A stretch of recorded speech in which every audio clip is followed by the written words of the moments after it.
नमस्कार दोस्तों, स्वागत है आपका हमारे YouTube चैनल जीके ट्रैकर पे। देखिए फ्रेंड्स, आज की वीडियो में हम बात करेंगे जो हमारी एक सीरीज़ है टॉप जीके एमसीक्यू सीरीज़।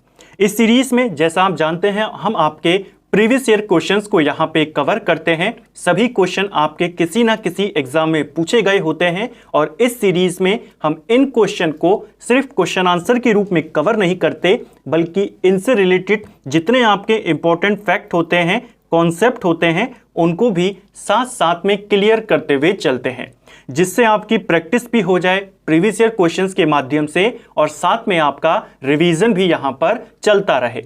ये हमारी इस सीरीज़ की 67वीं क्लास है।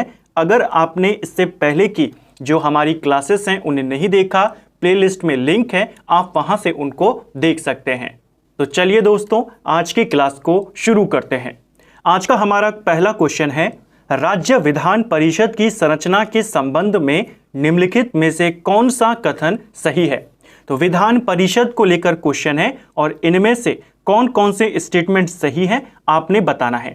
पहला स्टेटमेंट है, परिषद के सदस्यों की अधिकतम संख्या विधानसभा की कुल संख्या के 1/3 पर निर्धारित करी गई है। तो पहला वाला आपका सही है। विधान परिषद में जो मैक्सिमम नंबर्स होते हैं विधानसभा का 1/3 होता है, ठीक है। दूसरा, परिषद की न्यूनतम शक्ति 40 निर्धारित करी गई है, यानी न्यूनतम सीटें कितनी होंगी विधान परिषद में, 40 होंगी, और मैक्सिमम कितनी होंगी विधानसभा की 1/3। तो सेकंड वाला भी आपका सही है। तीसरा है, परिषद के सदस्यों की कुल संख्या में से 5/6 सदस्य अप्रत्यक्ष रूप से चुने जाते हैं और 1/6 सदस्य मनोनीत होते हैं। तो 5/6 निर्वाचित होते हैं और आप जानते हैं राज्यसभा और विधान परिषदों में निर्वाचन अप्रत्यक्ष तौर पे होता है और 1/6 सदस्यों को मनोनीत करते हैं राज्यपाल। तीसरा वाला भी आपका सही है। चौथा स्टेटमेंट दिया है, राज्यपाल द्वारा किए गए मनोनीत सदस्यों को न्यायालय में चुनौती दी जा सकती है। तो ये वाला आपका गलत है। राज्यपाल जिन सदस्यों को विधान परिषद में मनोनीत करेंगे, आप उनके खिलाफ या उनके मनोनयन के खिलाफ कोर्ट में नहीं जा सकते। तो डी वाला गलत है, सिर्फ ए, बी और सी आपके सही हैं। ये सारे क्वेश्चन आपके जिनको हम इस वीडियो में कवर करने वाले हैं, जुलाई 2023 में जो आपका सीजीएल का एग्जाम हुआ है वहां पर पूछे गए हैं और यही क्वेश्चंस आपको अलग अलग पेपर्स में अलग अलग तरीके से देखने को मिलते हैं। प्रीवियस ईयर क्वेश्चंस के माध्यम से आपको आइडिया भी हो जाता है कि किस क्वेश्चन को आपने ज़्यादा इंपॉर्टेंट देना है, किस टॉपिक पर आपको ज़्यादा ध्यान देना है, कहाँ से किस लेवल के और कितने डीप क्वेश्चन अब पूछे जाने लगे हैं। नई क्वेश्चंस का भी आपको पैटर्न का आइडिया हो जाता है। नेक्स्ट है, ग्रह के बाहर से अंदर तक पृथ्वी की परतों का सही क्रम क्या होगा। तो देखिए, जो पृथ्वी के अंदर से लेकर के बाहर तक की जो परतें हैं, इनको 3 भागों में बांटा जाता है। जो पृथ्वी के अंदर का हिस्सा है उसे 3 भागों में बांटते हैं। सबसे जो अंदरूनी हिस्सा है, सबसे अंदर का हिस्सा, उसे कोर कहा जाता है। जो बीच का हिस्सा है उसको मेंटल कहा जाता है और जो सबसे ऊपरी यानी सबसे बाहरी हिस्सा है उसको क्रस्ट कहा जाता है। इसको आप जानते हैं। अब आपसे क्रम पूछा है बाहर से अंदर की ओर, यानी जो सबसे बाहर है उसको पहले रखना है, यानी क्रस्ट, मेंटल और कोर।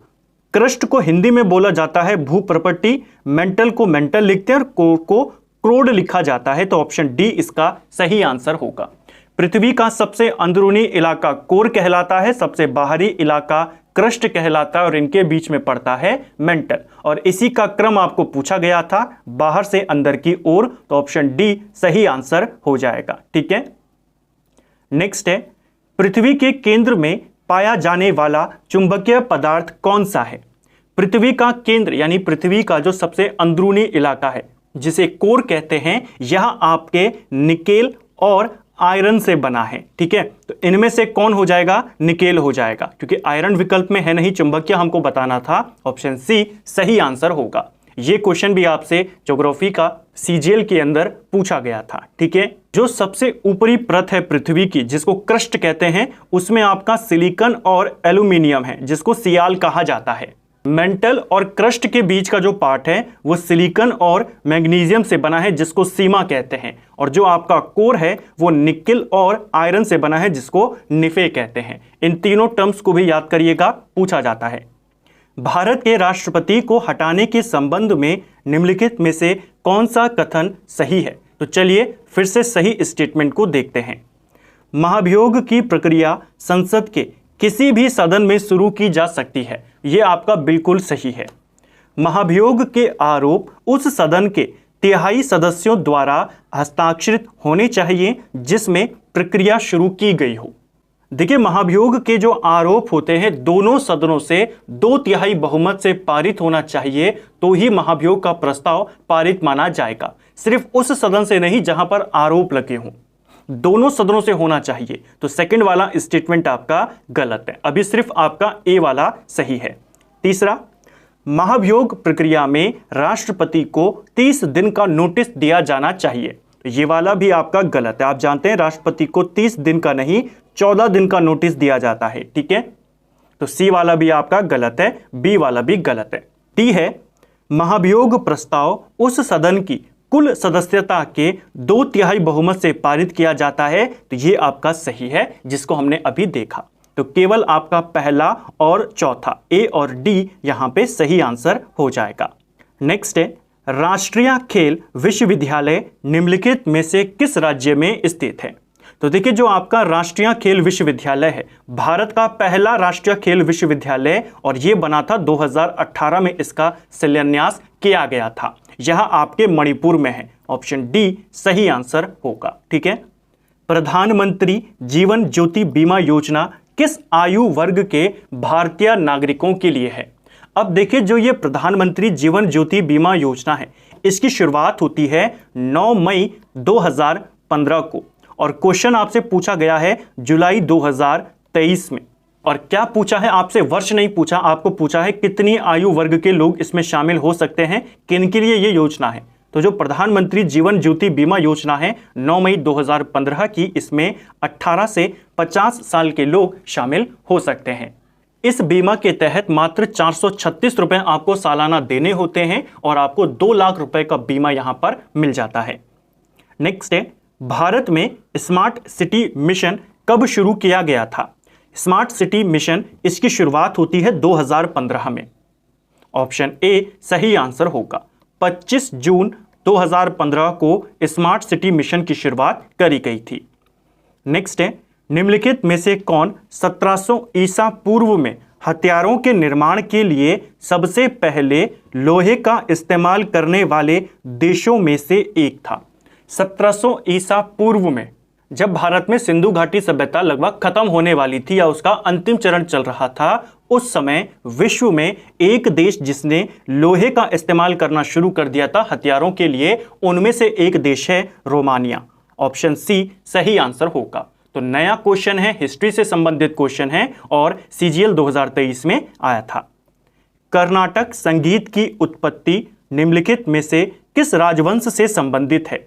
तो कर्नाटक संगीत दक्षिण भारत में प्रचलित काफी फेमस संगीत है, और इसकी उत्पत्ति विजयनगर शासन के काल में हुई थी। ऑप्शन ए सही उत्तर हो जाएगा। नेक्स्ट है, असम के किस शहर में हर वर्ष चाय महोत्सव मनाया जाता है? तो देखिए, असम में आपके जो चाय के बागान है, चाय के लिए असम काफी फेमस है। भारत का सबसे बड़ा चाय उत्पादक राज्य कौन है? असम है।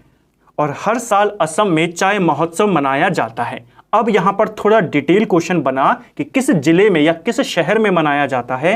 तो हर साल यह उत्सव आपके जोरहाट शहर में मनाया जाता है। ऑप्शन ए सही आंसर हो जाएगा, ठीक है। नेक्स्ट है, हिंद स्वराज या इंडियन होम रूल निम्नलिखित में से किस स्वतंत्रता सेनानी ने लिखा है? एक काफी फेमस किताब है आपकी हिंद स्वराज, या जिसे इंडियन होम रूल भी कहा जाता है, और इस किताब को 1909 में महात्मा गांधी ने लिखा था। ऑप्शन डी सही आंसर होगा, ठीक है। 1909 में यह किताब लिखी गई थी, मूलतः गुजराती में लिखी गई थी, और 1910 में अंग्रेजों ने इस किताब पर प्रतिबंध लगा दिया था। तो होम रूल को देखकर आपने एनी बेसेंट तिलक पर टिक नहीं करना है, ये दोनों ऑप्शंस आपको दिए गए थे, आपने महात्मा गांधी को टिक करना है, ठीक है। फारसी दूत अब्दुल रज़ाक किसके शासनकाल में विजयनगर आया था?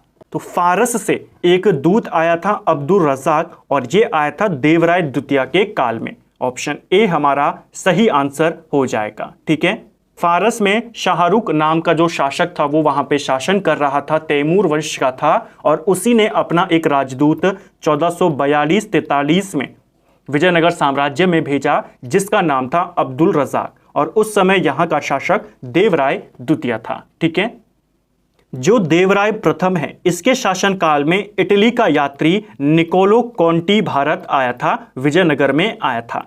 इसको याद करेंगे। ठीक है, दोनों का पूछा जाता है, देवराय द्वितीय और देवराय प्रथम। तो देवराय प्रथम के काल में निकोलो कॉन्टी आया और देवराय द्वितीय के काल में अब्दुल रज़ाक आया। ठीक है, ओलंपिक खेलों के प्रथम शीतकालीन संस्करण का आयोजन किस वर्ष में किया गया?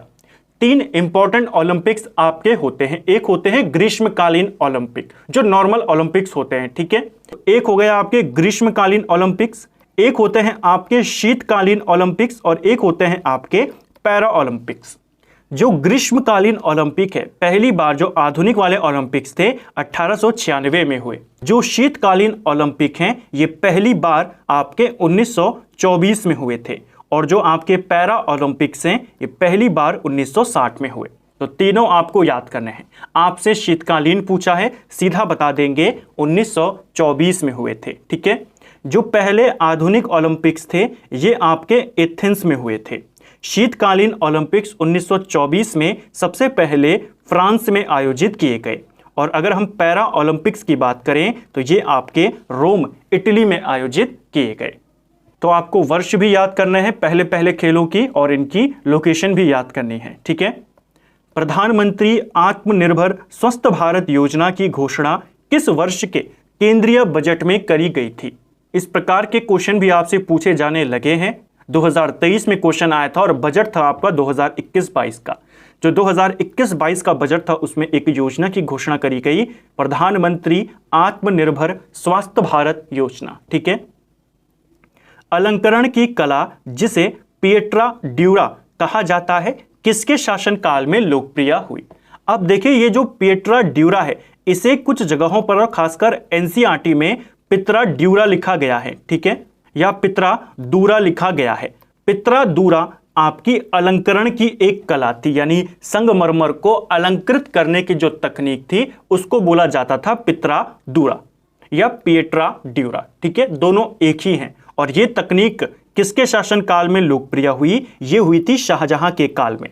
जो संगमरमर होता था, बलुआ पत्थर होता था, उनको अलंकृत करने की तकनीक को कहा जाता था पित्रा ड्यूरा और यह पित्रा दूरा तकनीक किसके काल में विकसित हुई? आप कहेंगे शाहजहां के काल में। ऑप्शन बी सही आंसर होगा। अब देखिए मुगल हिस्ट्री का इतना इंपॉर्टेंट क्वेश्चंस आपको नॉर्मल बुक्स में नहीं मिलता, लेकिन आपको प्रीवियस ईयर क्वेश्चंस और वो भी जो आपके नए क्वेश्चंस हैं वहां से आइडिया हो जाता है कि एग्जामिनर्स अब नए नए क्वेश्चन बनाने लगे हैं पुराने टॉपिक से। नेक्स्ट है, सभा और उर 2 प्रकार की ग्राम सभाओं का उल्लेख निम्नलिखित में से किस राजवंश में था? तो देखिए 2 ग्राम सभाएं हैं, एक है आपकी सभा और एक आपकी उर, और ये हमें देखने को मिलती है चोल प्रशासन में। जो चोलों का स्थानीय प्रशासन था वहां से इनकी जानकारी मिलती है। तो ऑप्शन सी सही आंसर हो जाएगा। तमिलनाडु के अंदर हमें एक अभिलेख मिला है जिसको कहते हैं उत्तर मेरु अभिलेख। उत्तर मेरु अभिलेख कहां से मिला है? तमिलनाडु से मिला है। इस अभिलेख में हमें चोल के स्थानीय प्रशासन की जानकारी मिलती है और इसी अभिलेख में इन ग्राम सभाओं का उल्लेख किया गया है। जो उर होती थी, ग्राम सभा होती थी, इसमें जो नॉर्मल लोग होते थे वो इसके अंदर शामिल होते थे, सभी जो ग्रामीण होते थे वो इसमें भाग लेते थे।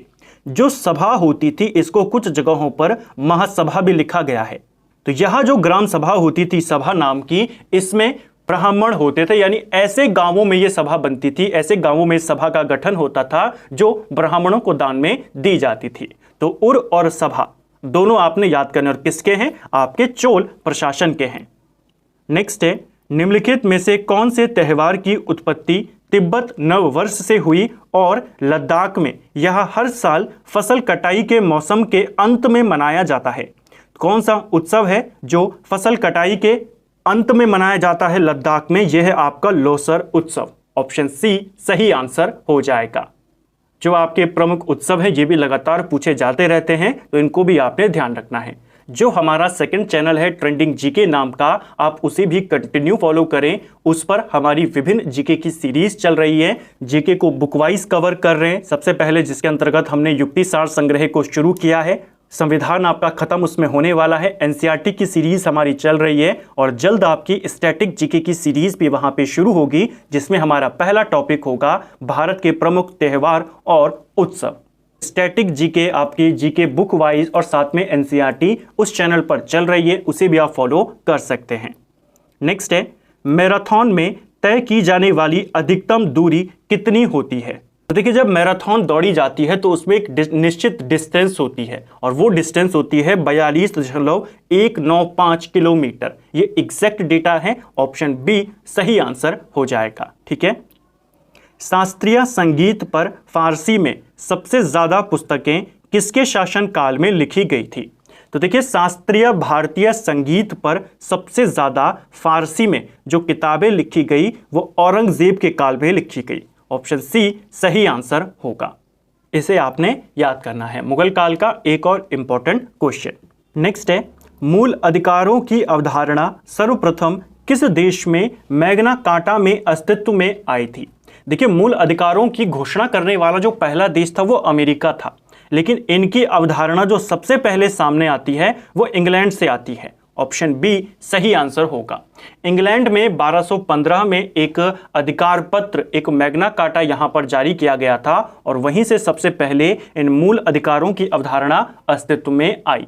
जो 1215 में एक अधिकार पत्र, जिसको मैग्ना कार्टा कहते हैं, वो जारी किया गया, उसे नागरिकों के मौलिक अधिकार से जुड़ा पहला लिखित पत्र माना जाता है। तो मौलिक अधिकारों की अवधारणा कहां से आई है? इंग्लैंड से आई है। और इनकी घोषणा करने वाला पहला, इनको अपनाने वाला पहला कौन है? अमेरिका है। हमने मूल अधिकारों को अमेरिका से ही लिया है, इसको ध्यान रखना है। ठीक है। तो काफी डिटेल क्वेश्चन था, काफी डीप क्वेश्चन था, जो आपसे टीसीएस के द्वारा एसएससी में पूछा गया। इसको भी आपने ध्यान रखना है। ठीक है।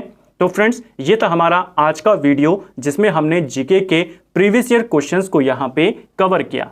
सभी क्वेश्चन के साथ मैंने प्रयास किया आपको पूरा जो डिटेल है उनको दे सकूं, ताकि आपके सारे कॉन्सेप्ट साथ साथ में क्लियर होते रहें। उम्मीद करता हूं आपको आज का वीडियो पसंद आया होगा। अगर आपको ये वीडियो पसंद आया है तो वीडियो को लाइक करें। वीडियो आपको कैसा लगा कमेंट बॉक्स में हमें ज़रूर बताएं। अपने दोस्तों के साथ भी वीडियो को शेयर करें और आपका स्कोर कितना रहा कमेंट करके वो भी आप हमको बता सकते हैं। Thank you friends.